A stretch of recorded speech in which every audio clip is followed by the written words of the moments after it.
Hello, I'm Jim Biddle, uh, coming from Blair County in south central Pennsylvania. I farm with my son Josh and his wife Amanda, who manage our milking herd of 320 cows with 340 replacements. We crop 570 acres of rolling limestone soil and usually experience mid to late summer droughts. What sparked my interest was actually came from the mid 60s. I was a kid on a tractor seat, and it seemed that every time we plowed, every time we dissed, every time we harrowed, and then we had to harrow several times and then drag the field to make it smooth. We created a lot of dust, and just seemed like we were losing moisture, and then the rains would come and we'd get ditches. So actually, I started wondering back then what we could do differently. And lo and behold, in the early 70s, I had the opportunity to attend a summer program at Biddle Planetarium in Pittsburgh, and I took a course in environmental science. That actually happened to be the first year of Earth Day, and there were some interesting things that were presented that really got me thinking even further about how we could do things better. My father considered my education to be too radical to be rational. He did, however, concede to purchase a conservation planter 7 years later and dabbled in no-till for the following 20 years. I convinced him to convert to 100% no-till in the late 1990s, and therefore in 2000, when my family took over the reins, we were already in a no-till setting. I made the decision in 2002 to purchase a no-till drill so that we could cover crop in the fall after corn silage was removed. Today we grow corn, alfalfa, grass, soybeans, wheat, and also triticale grain for cover cropping and spring forage.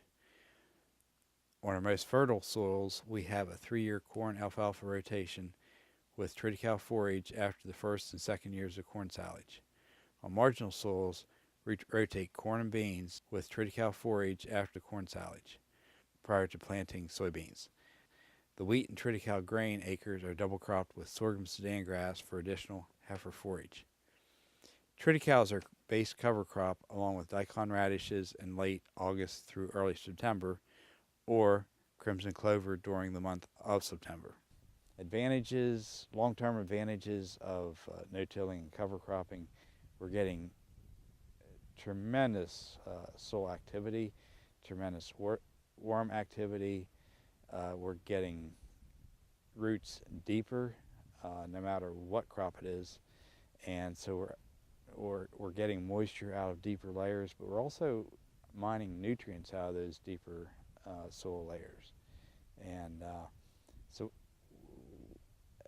over time, we have noticed from our soil test results that we've gone from like a 2.5% organic matter to anywhere 5 to 6% currently on the acres that have been no-tilled and cover crop for many years. And also rented ground that we've only farmed for maybe 10 years, because we've been consistently cover cropping, we're building that organic matter quicker than what we did on the owned ground that we've been no-tilling for 36 years or so. The soil test results are an integral part of our nutrient management plan.